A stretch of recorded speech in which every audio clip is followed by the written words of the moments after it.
Dando início às intervenções, gostaríamos de chamar o Sr. Dr. Vítor Martins. Sr. Ministro dos Negócios Estrangeiros, Sra. Secretária de Estado dos Assuntos Europeus, Embaixador Francisco Seixas da Costa, Sra. Professora, a minha saudação a todos os presentes e, em primeiro lugar, agradecer o meu bem-aja ao Sr. Ministro dos Negócios Estrangeiros por me ter amavelmente convidado para participar nesta sessão. Tive a felicidade de testemunhar aqui no Claustro dos Jerónimos a cerimónia da assinatura do Tratado de Adesão às Comunidades Europeias no dia 12 de junho de 1985.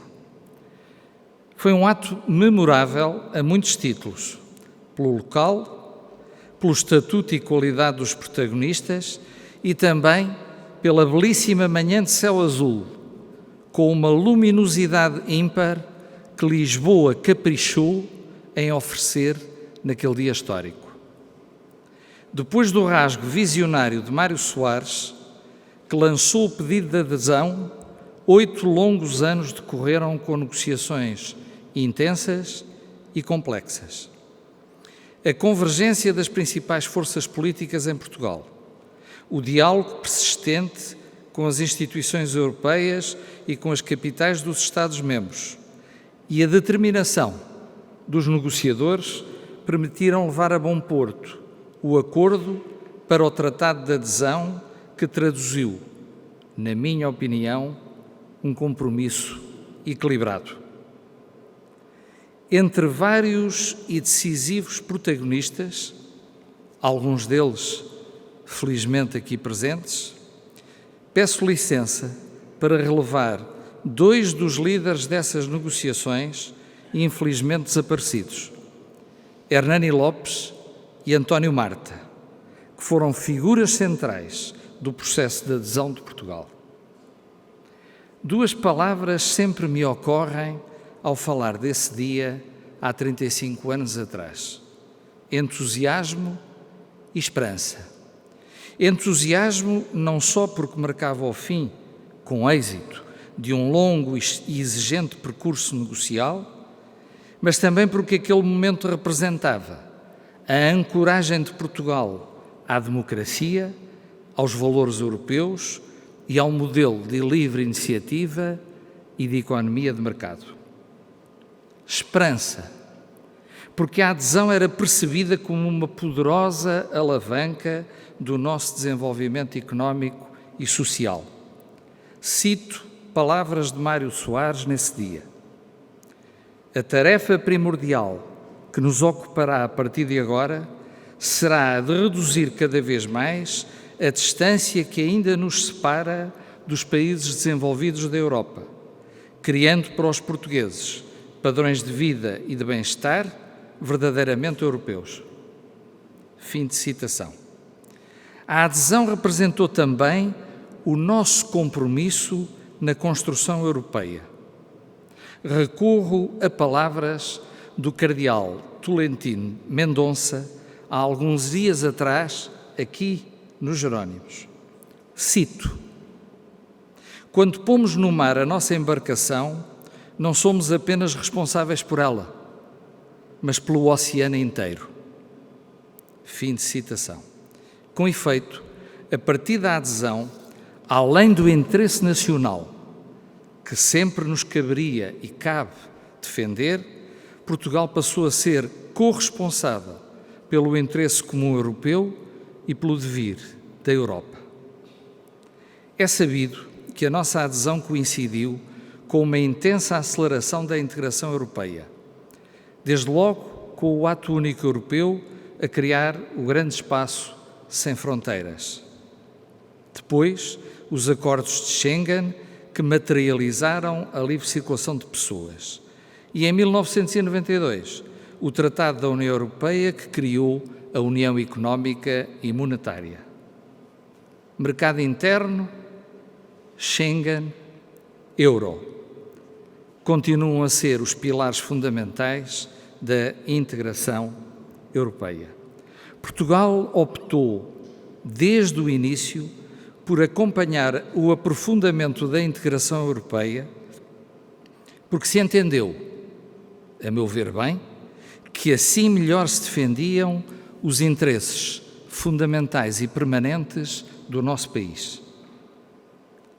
É reconhecido que Portugal tem beneficiado largamente desse passo histórico, em termos de desenvolvimento económico e social, de modernização de infraestruturas, de atração do investimento direto estrangeiro. A indústria modernizou-se e internacionalizou-se. As regiões autónomas beneficiaram de um programa específico, pós-EIMA, fundado, de resto, num conceito de ultraperiferia que partiu de uma iniciativa portuguesa, e muitos outros setores colheram significativos apoios comunitários. Reforçámos também as relações com as diversas regiões do mundo e, em particular, com os países de expressão portuguesa. A nossa vocação universal valorizou-se com a adesão. A aposta na integração europeia revelou-se certeira e oportuna.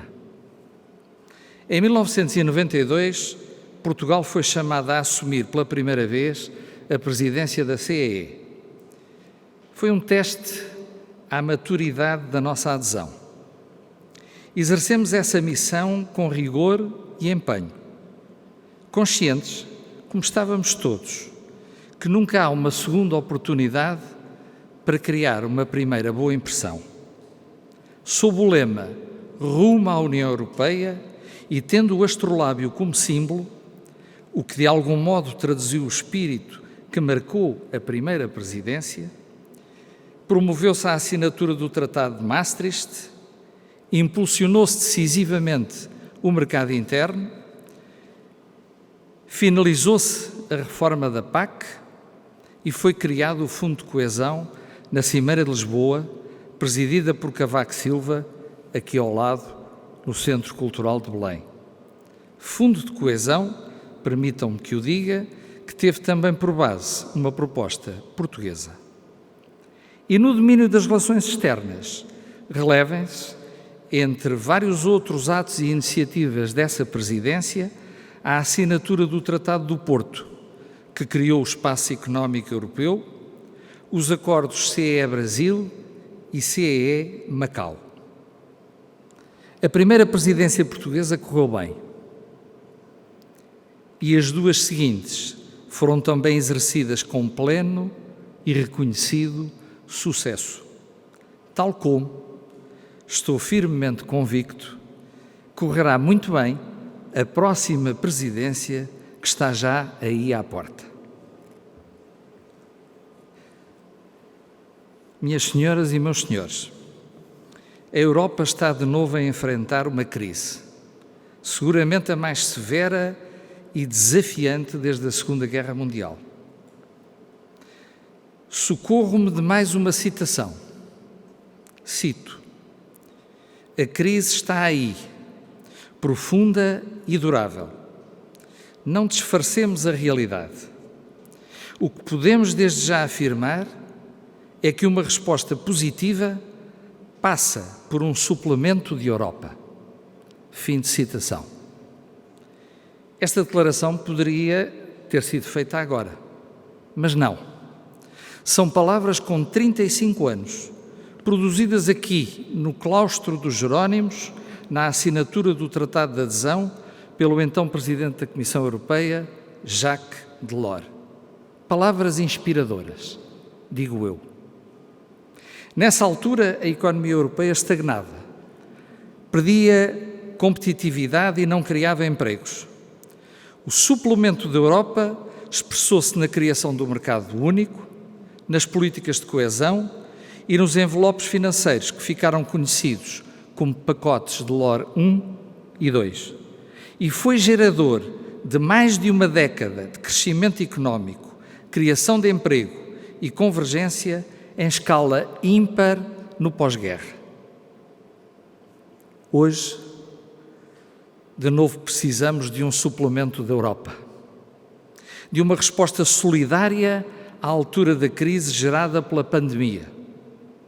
Resposta imediata de emergência, quer sanitária, quer social, mas também resposta para levantar a economia da recessão.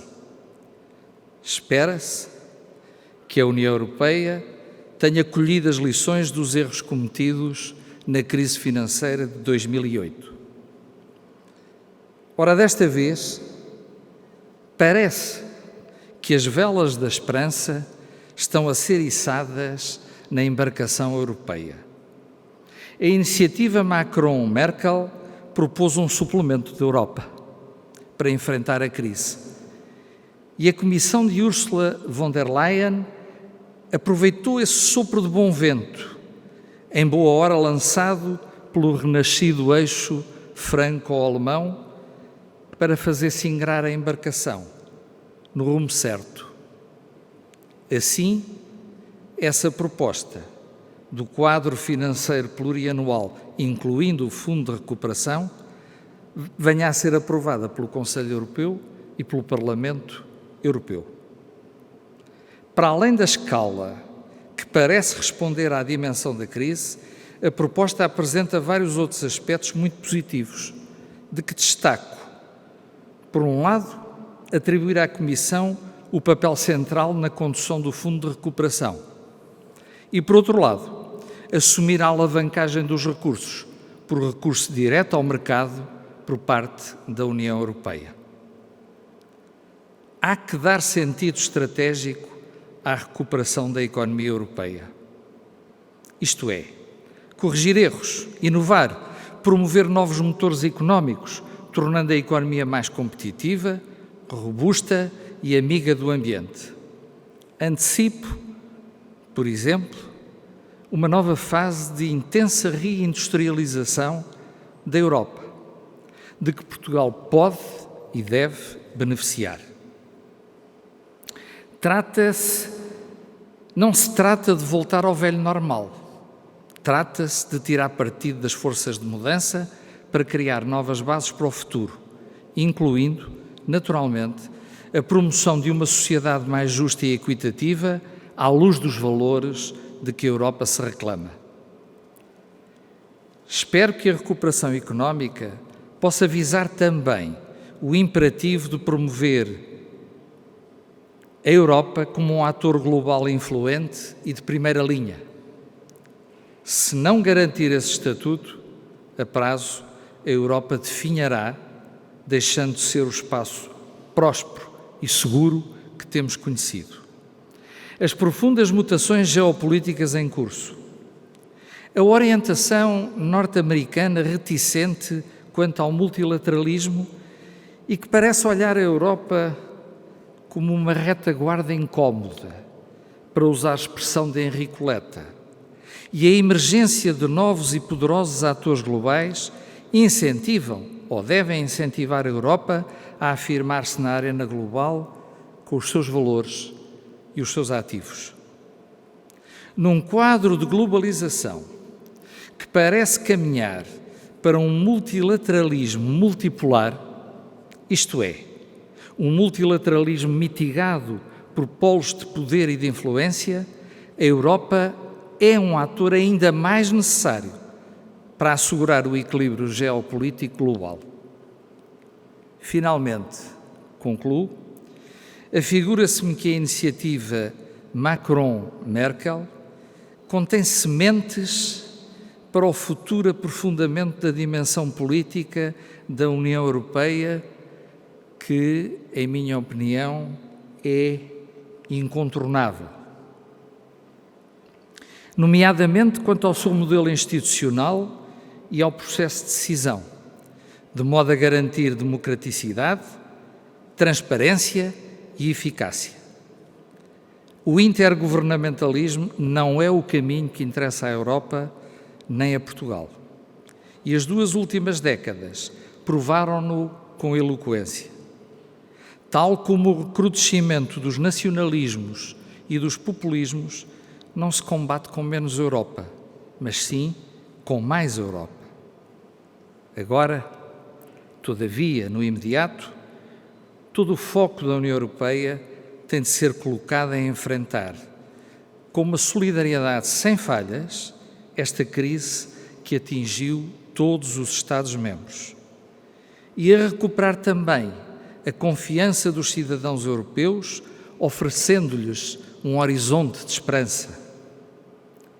É do interesse nacional o sucesso da integração europeia. Muito obrigado.